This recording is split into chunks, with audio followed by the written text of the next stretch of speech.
Olá, seja bem-vindo a mais um episódio do nosso podcast Indústria 4.0.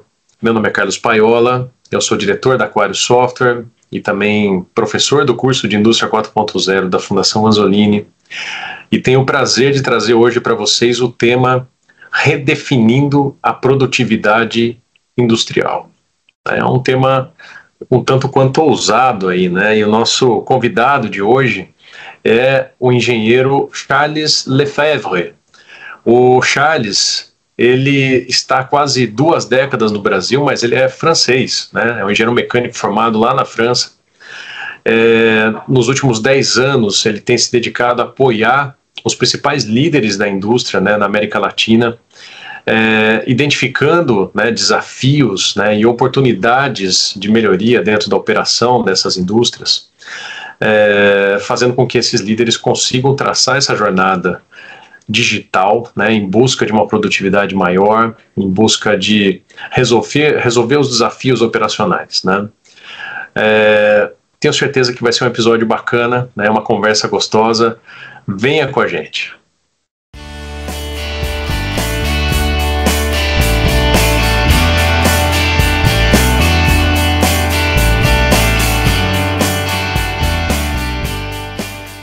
Ok, seja bem-vindo, meu amigo Charles. Como está? Tudo tranquilo? Bom dia, Paiola. Tudo bem? Tudo tranquilo por aqui. Maravilha, cara. Muito obrigado pelo seu tempo, pela presença aqui no nosso podcast. É um prazer ter a presença aqui de você, né, representando também a BrainCube. E eu gostaria, né, antes de mais nada, que você desse um oi, né, para o nosso público, se apresentasse um pouco, né, para que todos pudessem conhecer um pouco aí de quem é o Charles, né, um pouco da sua história, e eu acho que isso ajuda, né, a entender as próximas coisas que a gente vai conversar por aqui. Perfeito. Muito prazer estar com você, Carlos, e com o time da Aquarius para esse podcast.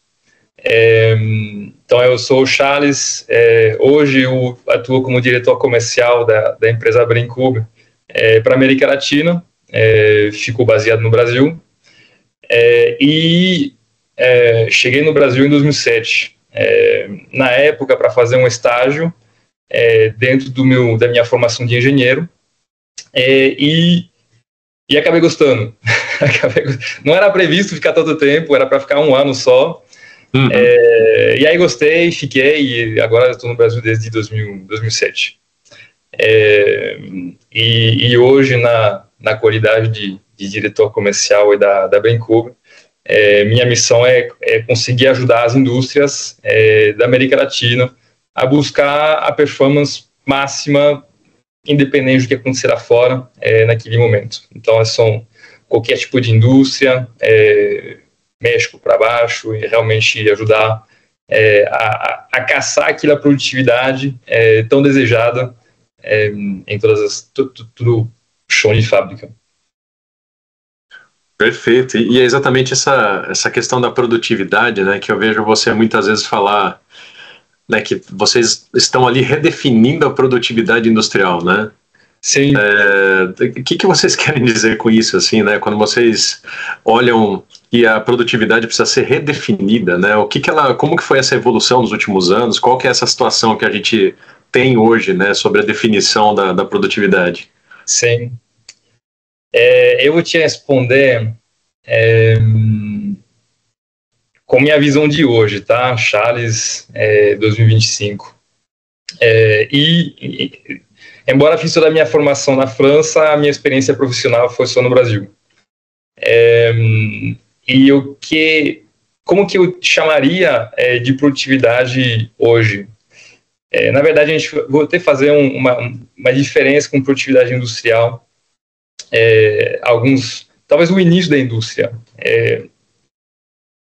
Se a gente pensa como que a indústria nasceu, eu imagino que a ideia era tornar um processo produtivo o mais previsível possível e, consequentemente, mais eficiente. E isso levou a alta padronização. Eu não sei se é verdade, mas sempre eu uso que o modelo T da Ford só existia em preto. Era um carro único. Então, sempre se buscava a repetição a alta padronização de um processo produtivo. E hoje, eu acho que fica mais difícil buscar, e quando conversando com as indústrias, eu vejo que está muito mais difícil buscar a repetição, a previsibilidade do processo produtivo. Por quê? Porque o mundo externo, acredito, impacta muito mais na indústria. Então, hoje se busca uma previsão financeira. Qual produto da minha indústria, qual valor o meu produto vai ter no mercado naquele momento. E aí temos que olhar como que o contexto de hoje vai me impactar minhas operações. Hoje eu vi que baixou os últimos dias, mas o dólar, depois de bater 6,20, deve estar 5,60, uma coisa hoje. E não sabemos se vai para 4,5 ou se vai para 7. Eu, pessoalmente, quando bateu 6,20, falei, agora vai para 7, 8, comprar mais. Desde então está só caindo. Então, se eu tomei essa decisão equivocada, provavelmente algumas indústrias também, se a gente olha o cenário global, também não se sabe o que vai acontecer hoje, 21 de março de 2025, a gente não sabe o que vai acontecer com as tarifas americanas, como que isso vai impactar as exportações agro do Brasil, exportação de aço, importação de minério, etc.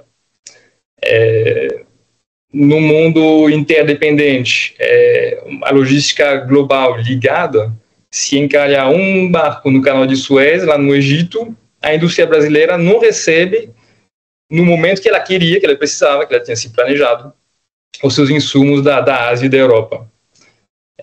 Então, uma grande reflexão que eu levei durante, acho que é o ano todo, o ano passado inteiro, foi buscar como ficar pleno nesse cenário completamente imprevisível.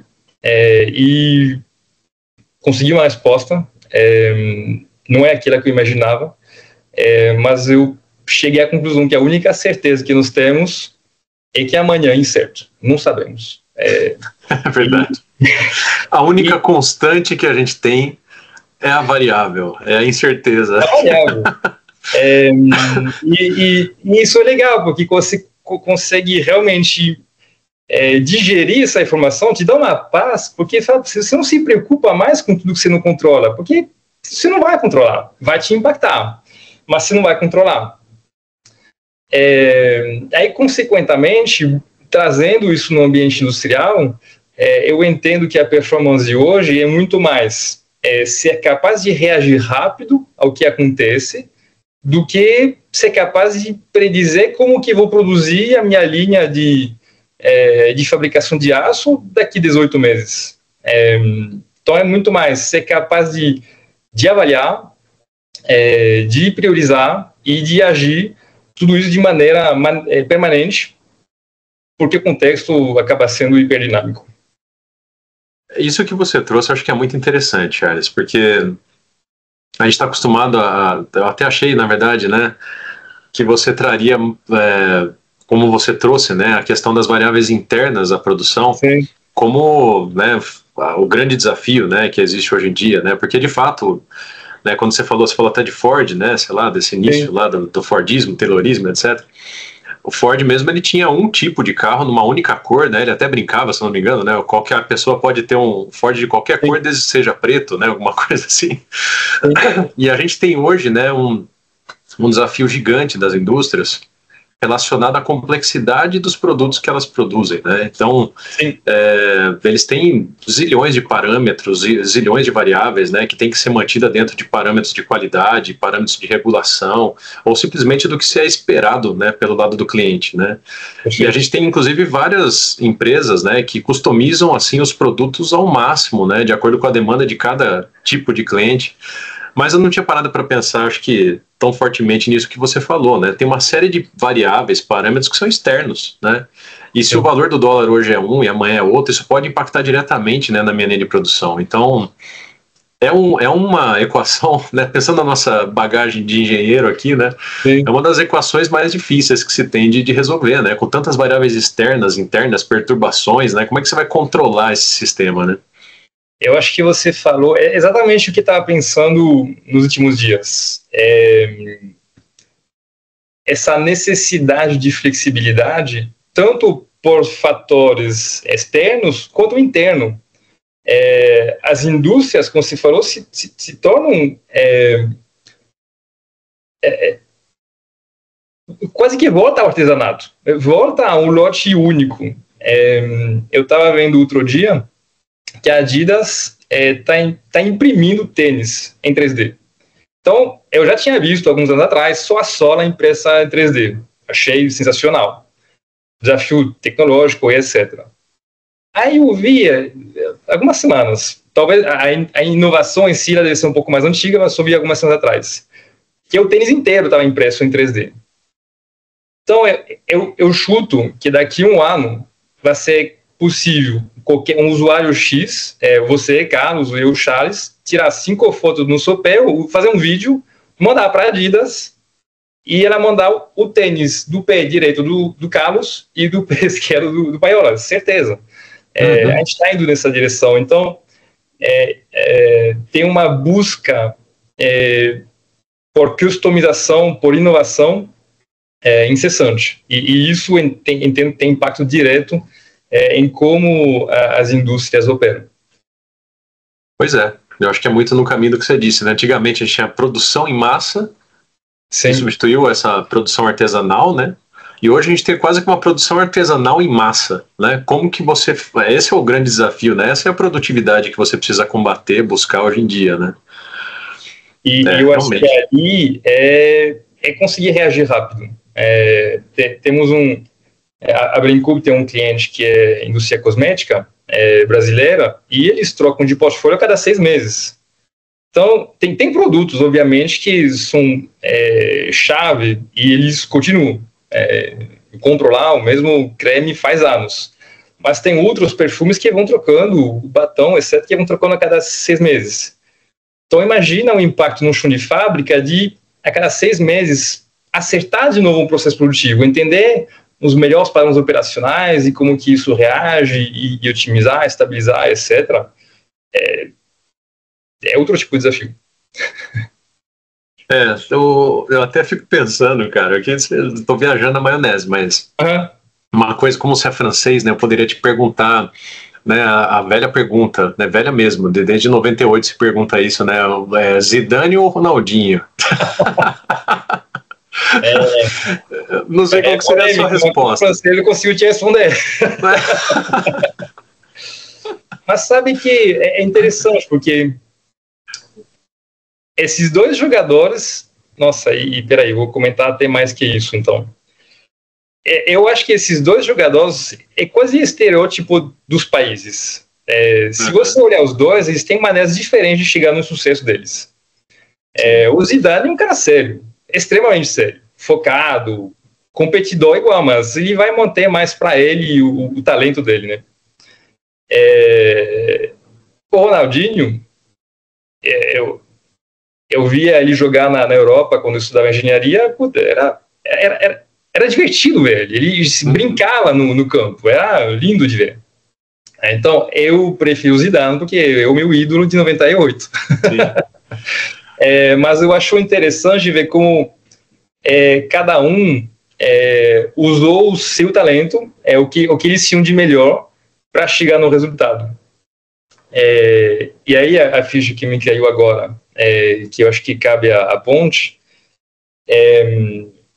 porque eu me fiz essa pergunta nos últimos meses. Pô, legal, o mundo está completamente imprevisível, então como que eu ajudo as indústrias?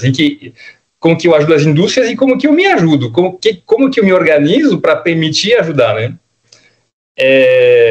E aí, eu vi que eu identifiquei 2 grupos de pessoas que sabem fazer isso muito bem. O primeiro são os times esportivos. Por exemplo, um time de futebol, ele entra em campo, ele conhece um pouco o oponente, mas ele não sabe exatamente as jogadas que vão acontecer.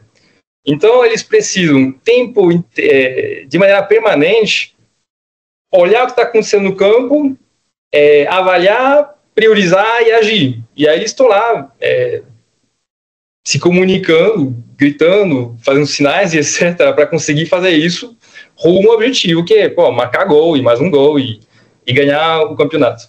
Uhum.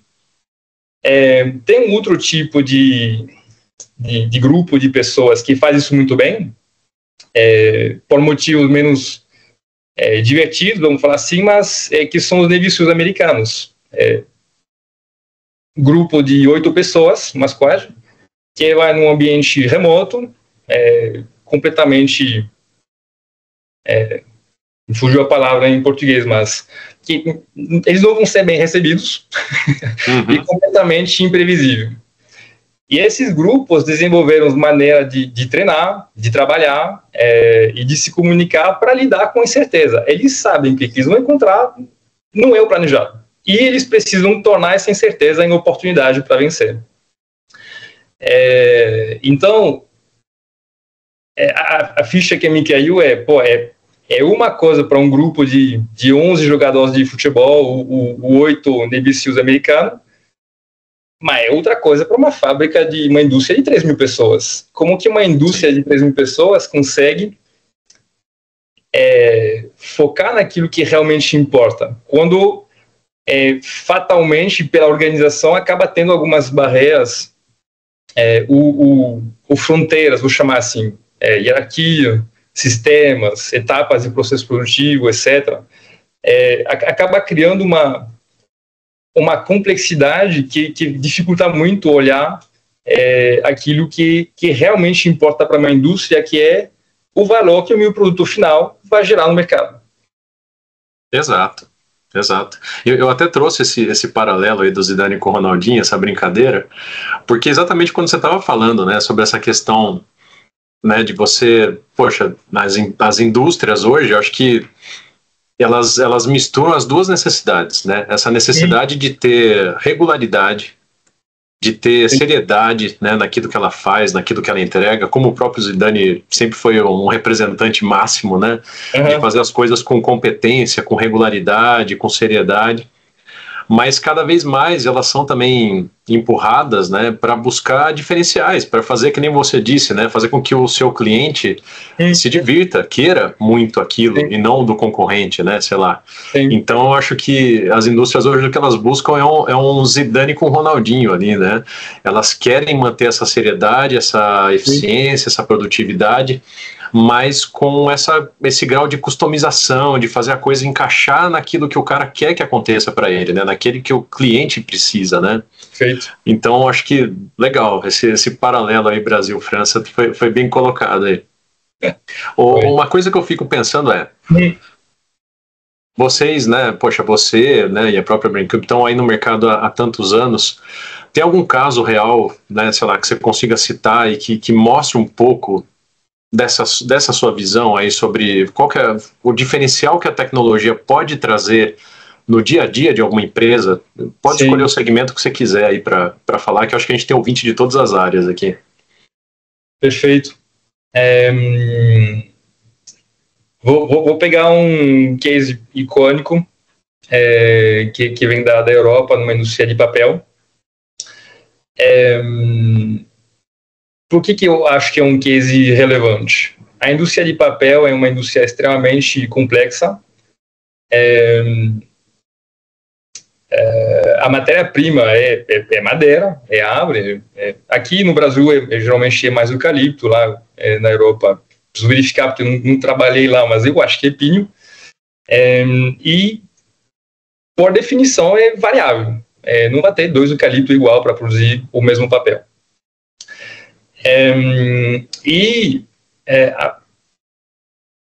Legal, vou contar a história e vou pontuar um pouco nas entrelinhas como que tecnologicamente, tipo, que foi necessário para chegar no resultado.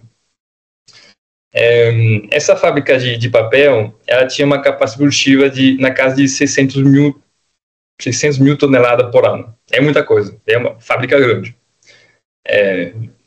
Milhares de funcionários, e todos os mais bem intencionados possível para atingir a meta de produção que vinha do corporativo. Na indústria de papel, tem um tipo de problema que acontece, geralmente em todas, que ele é consequência do processo produtivo, que são as quebras da folha.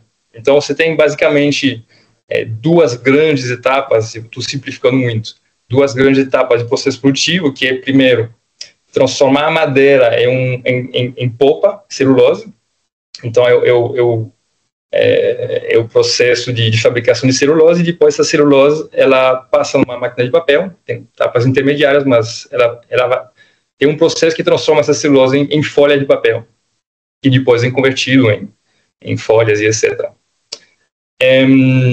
E tinha um problema que ocorria na máquina de papel, que eram quebras. Então, 7 vezes por dia, na verdade, 7 vezes, a folha quebrava. Cada quebra da folha é um custo bruto de $2.000, na casa de $2.000, e eu acho que umas 2 horas de máquina parada. Então você vê que, além de um problema de produtividade, com impacto financeiro, etc., ele ia acabar se tornando um problema emocional para a equipe, que está lá trabalhando, buscando o melhor para atingir a meta de produção, e de repente quebra a folha de novo. Então para o processo, vai lá, conserta, liga de novo, etc. E aí, o que aconteceu? Quer dizer, o que vinha acontecendo?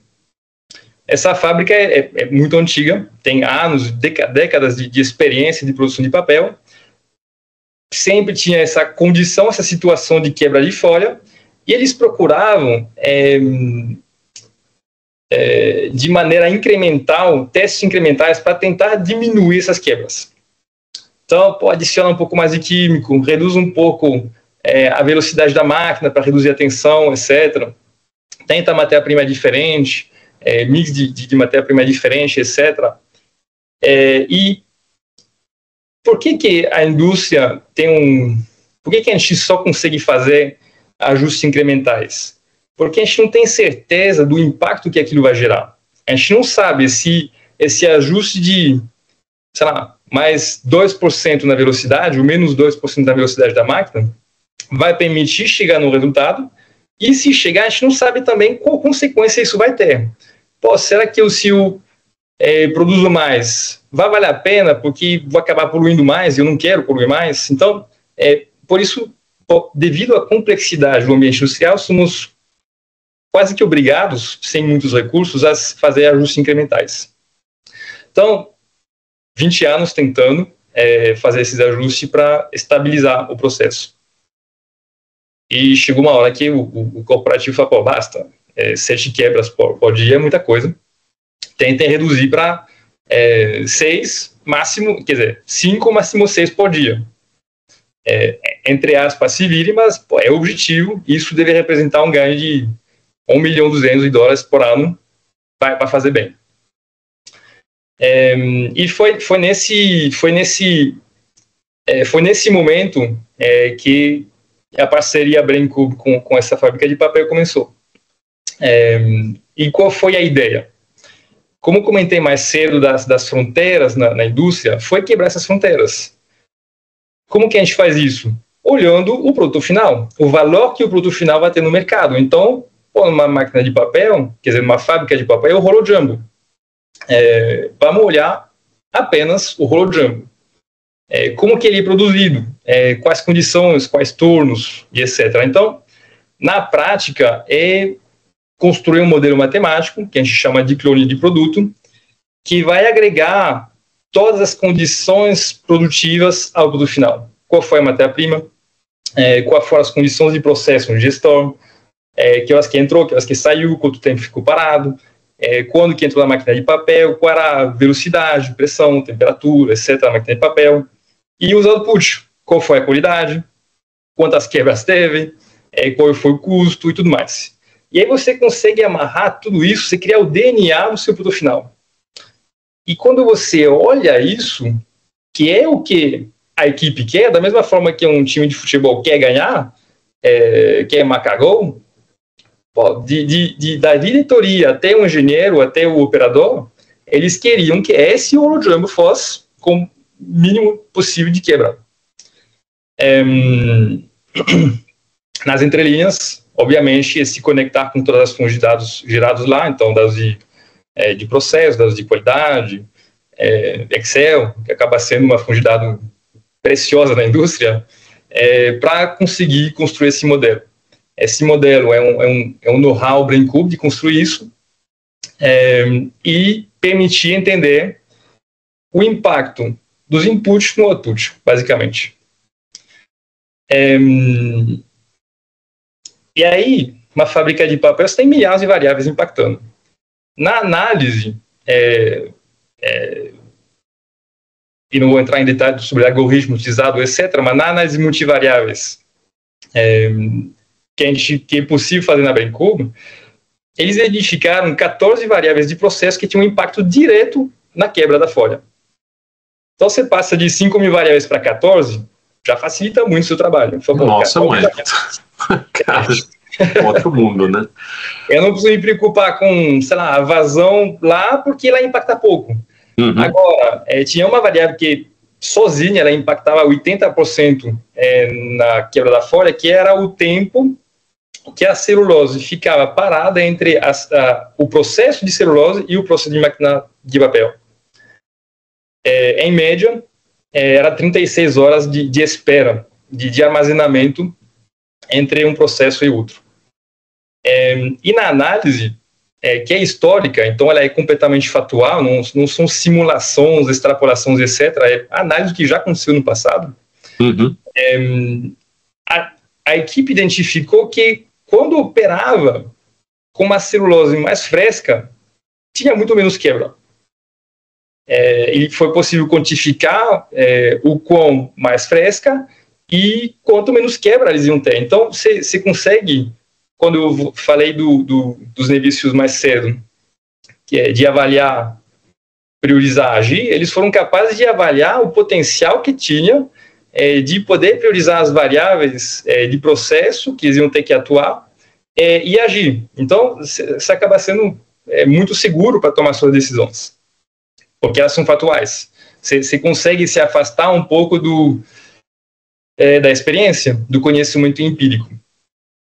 E aí, o que eles fizeram? Aliás, no início, como foi contraintuitivo, demoraram muito para decidir fazer isso, porque a análise era, usar a celulose fresca, não para de usar a celulose mais antiga. É contraintuitivo. Então, fala, putz, sabe o que a gente vai fazer? A gente já fez, deu resultado, mas e o risco? O risco de produzir menos celulose ao ponto de faltar celulose para a máquina de papel, o custo disso também vai ser estratosférico, etc. Até que um líder corporativo falou, olha, vamos testar, já está ruim, então vamos testar, isso é liderança, se der certo, parabéns equipe, vocês são sensacionais, se der errado, falha minha. Então, vamos fazer. O cara teve coragem também, hein? Caramba. Sim, e a liderança. E quando você pensa, muitas vezes é difícil criar essas mudanças no processo produtivo, porque a gente tem medo, a gente não sabe a consequência. E se tomar a decisão errada, o que vai acontecer comigo? Então, a partir do momento que você tem um líder que fala, olha, pode ser que dê errado, mas eu assumo, boa parte da culpa você já tirou. Então, eles implementaram essas condições de trabalhar com celulose fresca. Primeiro dia, 0 quebra. Segundo dia, também não, nada. Terceiro, nada. Eles passaram, eles produziam numa condição com 7 quebras diárias e depois de implementar com cautela, mas de maneira decisiva, eles foram capazes de passar 14 dias sem quebra nenhuma. Caramba! Aí é bizarro. Nossa, mas... Nossa. Aí é bizarro. Você vai, caramba, esse conhecimento estava ali, mas devido à complexidade a gente não estava enxergando, e aí o ROI eu nem comento, acho que foi na casa de $4 milhões, assim, só nas primeiras semanas, porque não houve quebra. o retorno de investimento foi negativo, assim, foi uma coisa, tipo, 7 meses para trás, assim. Você consegue uns O projeto meses foi retornado em 1 segundo depois da implantação, né? Exato. É bizarro mesmo. E aí, então, obviamente, no meu conhecimento, não existe fábrica de papel onde não há nenhuma quebra. Elas acontecem por condições de processo, química, bactéria, etc. Só que eles chegaram de uma média de uma a cada 2. Uma quebra a cada 2 dias. Então, é um processo muito mais estável, muito mais eficiente, menos estressante, financeiramente mais vantajoso, etc. A partir do momento que você tirou da sua frente o que eles tiraram à frente deles, o problema maior, que eram as quebras, eles conseguiram priorizar para outros problemas. E aí, como que a gente reduz o consumo de químico? Porque a gente usava EI para dar uma resistência na folha, mas não precisa mais. Então vamos reduzir o consumo de químico, porque isso vai nos fazer ganhar muito dinheiro. Show, continua estável. Vamos para a próxima prioridade. Aumentar a velocidade da máquina. Já que está estável, a gente pode buscar mais. E aqui, de novo, não é o incremental teste-erro. Não, como um processo produtivo ele é, por definição, variável, em que eu gero dados, eu gero histórico, então é possível captar todo esse conhecimento gerado e ver as condições de processo que permitiram produzir com a polpa fresca, menos químico e velocidade mais alta e saber o output disso. Então, tranquilamente, é possível para o engenheiro e a gestão da fábrica e os operadores tomar essas atitudes. Então, no fim, se falou de ROI, eu acho que em 2 anos foram, sei lá, 50 milhões de dólares que eles foram buscar. Mas eu acho que esse ROI ele é possível. Primeiro, liderança, como falamos. Alguém, em algum momento, teve que falar, bora, vamos fazer. Tinha recurso que permitiu ter uma visão, quebrar viés, na verdade, ter uma visão complementar, diferente e mais robusta sobre a situação. E uma aplicação. Tem muitas soluções que permitem encontrar potencial. Só que aí você tem esse potencial, mas só é legal quando se torna resultado. Então você precisa ter uma solução que te permite passar isso para o chão de fábrica de maneira intuitiva. Então são realmente, acho que esses 3 pilares aí que permitiram que eles buscarem esse ROI gigantesco. Cara, sensacional. Esse é um caso, esse é o típico caso, né, de uma aplicação, de uma iniciativa de indústria 4.0, né, e que faz uma diferença brutal, né, para a operação daquela empresa. Acho que deve ter tido um marco lá, né, antes e depois desse projeto. Assim, né? Deve ter, com certeza. Sim. Que legal, cara, que sensacional. Bom, aí uma dúvida que me surge, né, assim, qual que é, sei lá, a estratégia de vocês, ou os desafios, né, que vocês encontram e, portanto, as estratégias que vocês buscam, né, para fazer com que, sei lá, mais e mais empresas, né, no mercado brasileiro, pelo menos, né, eu sei que vocês trabalham no mundo inteiro, mas aqui o seu foco é no Brasil, né, como que vocês encaram aí esse desafio de levar isso para mais empresas aqui no Brasil?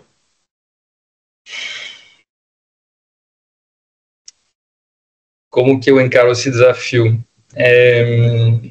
Eu comentei mais cedo do Zidane e do Ronaldinho, que eles tiveram o sucesso de maneira diferente, porque eles conseguiram valorizar talentos deles intrínsecos e únicos para atingir o sucesso do jeito deles. E é uma coisa enraizada na Braincoop de focar no bom, no melhor e não focar no resto. Inclusive, os algoritmos de análise, eles fazem isso, eles permitem identificar o que deu certo para você gerar o conhecimento e replicar ele, em vez de focar, como é a cultura industrial, de focar naquilo que não funciona.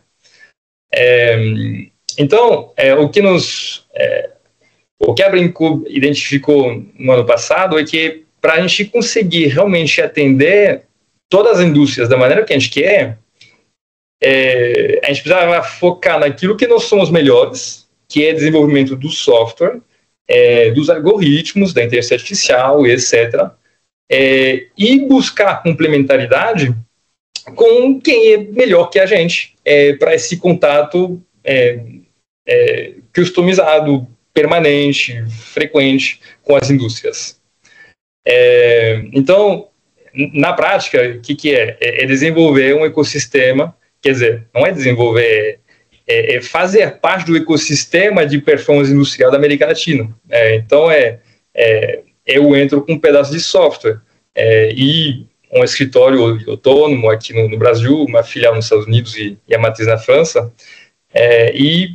fazer parte do ecossistema de integrar o sistema, consultoria e etc., para ter uma solução que faça sentido para as indústrias e permitir de estar no momento, conseguir estar presente no momento que a indústria passa por uma situação de basta, fala, pô, não aceito mais trabalhar nessas condições, eu preciso de ajuda. E aí, pela Braincoop, pelo parceiro, por exemplo, Aquarius, é possível a indústria ter esse acesso a soluções que vão permitir mudar de patamar. E nesse contexto, assim, né, para quem está escutando a gente, sim, se você se coloca aqui né, vista o sapato do nosso ouvinte aqui, que é possivelmente, né, um usuário final de tecnologia, o que você sugere para eles como próximos passos, né? O cara acabou de ouvir o nosso podcast aqui, o que o cara pode fazer para aproveitar essa energia, né? Que espero eu, né, que você tenha inspirado aí no pessoal com esse caso e com o que você está trazendo de know-how. Sim. Olha, o próximo passo, eu vi isso em algum lugar, a frase, mas eu não lembro onde, era pare e respira. E eu acho que o passo zero é esse. Para quem está ouvindo a gente, está no carro, provavelmente rumo ao trabalho, na indústria, primeiro passo é chega lá e não abre esse computador, não vê seus e-mails e não vê seu celular. Completamente contraintuitivo para variar. Mas por quê? Porque Porque a gente sabe como que é e-mail e telefone. É a mesma incerteza que falávamos mais cedo. Vai ser e-mail, vai ser cobrança, vai ser etc. Então, a importância de pegar um momento para olhar o problema, para olhar o desafio. O que pessoalmente eu faço é descrever esse desafio. Pelo que eu li, estudei e vi na prática, que o fato de escrever o seu problema, você traz para o físico, você conseguir verbalizar, você conseguir refinar ele, e aí você conseguiu colocar seu problema no papel, ele está, dizem os especialistas, 50% resolvido. Então, esse é o passo 1. A partir disso, você tem basicamente 3 possibilidades de resolver o seu problema. O primeiro, na verdade, você não vai resolver porque ele não depende de você. É igual a cotação do dólar que falamos mais cedo. Esquece. Eu, Charles, um diretor de indústria de papel, não vai conseguir impactar diretamente nisso. A outra possibilidade é, esse problema, ele cabe à minha responsabilidade.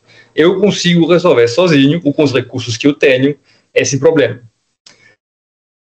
A terceira está um pouco além da minha responsabilidade. Então, com quem eu consigo trabalhar para influenciar quem tem o ownership do problema, da solução do problema, para chegar lá. E aí, nesse trabalho de análise do problema, buscando solução, eu vejo que o caminho mais natural é de buscar informações. Como que será que esse problema é só meu? Ele já existiu. Como que outros já resolveram esse problema? De maneira que você não reinventa a roda. Então ali eu acho que é realmente uma busca de informação confiável, com um especialista, com um histórico, e aí pode ser outras indústrias que têm um processo similar, geralmente no mesmo mercado é difícil, mas produção similar, soluções que existem, o parceiros, o integrador de sistema, consultoria, buscar quem é especialista em resolver esse problema que se conseguiu detalhar de maneira quase que perfeita. Esse seria o meu... lembrar que você não está sozinho aí, né, do outro lado. Você que está escutando a gente, às vezes você acha que você tem uma montanha para escalar sozinho, né, e muito provavelmente você não vai conseguir fazer isso sozinho e nem precisa, né. Você tem pessoas à sua volta, né, dentro da sua equipe, e pessoas de empresas, né, terceiras, como a Braincube, como a Aquarius, enfim, que podem, inclusive, te auxiliar nesse processo, né, de identificar o problema, de identificar principalmente a solução, né, o caminho para você poder chegar na resolução dele. Então, eu acho que é um pouco disso que você falou. Gostei quando você falou, né, de botar no papel, porque eu acho que isso dá uma clareza, né, de onde você quer chegar. Por mais que você não saiba muito bem quais são os passos, né, que você vai ter que dar no meio do caminho, quantos, em que direção, eu acho que se você souber onde você quiser chegar, já é meio caminho andado, né.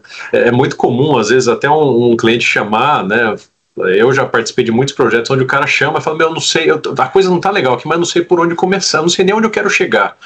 Isso é um problema, né, porque se o cara não tem essa visibilidade de onde ele quer, onde ele pode chegar, ele tem um problema ainda maior, né? Porque o cara nem identificou onde ele está, né? Agora, se o cara consegue falar, puxa, eu tenho, né, uma missão aqui, um desejo de chegar numa produtividade de, sei lá, 90% na minha linha, o cara, pelo menos, ele sabe onde ele quer chegar, né? Eu acho que isso já é meio caminho andado mesmo. Exatamente. Legal. Muito legal. Bom, Charles, como todas as conversas que a gente tem aqui no podcast, dá vontade de falar por horas aqui com o convidado, né? Você é um cara, poxa, simpático, que tem toda uma experiência aí, né? Traz uma bagagem tão legal. Infelizmente, estamos chegando no nosso limite de tempo. E aí, o que eu queria te pedir é, cara, últimas palavras, né? Dar uma mensagem final aí para quem nos ouve. Perfeito. E concordo com você, eu não vi o tempo passar. Eu acho que realmente esse tema de performance industrial em um ambiente dinâmico me apaixona. Talvez por isso que estou na América Latina. Então, primeiro, queria te agradecer, Paiola, pelo tempo, pela oportunidade de estar com você para esse podcast. E me pôr à disposição, é relativamente fácil achar a Braincube ou eu. Não tem muitos Charles Lefebvre por aqui, então só jogar no LinkedIn que vai me achar e trocar ideia. Eu acho que realmente a minha missão aqui é ajudar as indústrias, permitir buscar aquele potencial e prometo uma conversa boa com viés diferentes para buscar a solução. Maravilha. Bom, muito obrigado pela sua presença e obrigado a todos que nos ouvem, né? Espero que tenha sido mais um bom episódio para vocês e nos sigam, porque nos próximos ainda vamos falar sobre vários outros assuntos que permeiam esse universo da indústria 4.0 e que com certeza, de alguma forma, né, tocam a realidade de vocês aí no dia a dia. Seja você um usuário final de tecnologia, um integrador de sistemas, um professor universitário, né, um estudante, eu acho que é sempre extremamente interessante a gente fomentar essa discussão tecnológica para levar toda a indústria brasileira para um outro patamar, né? Grande abraço a todos, até mais. Obrigado.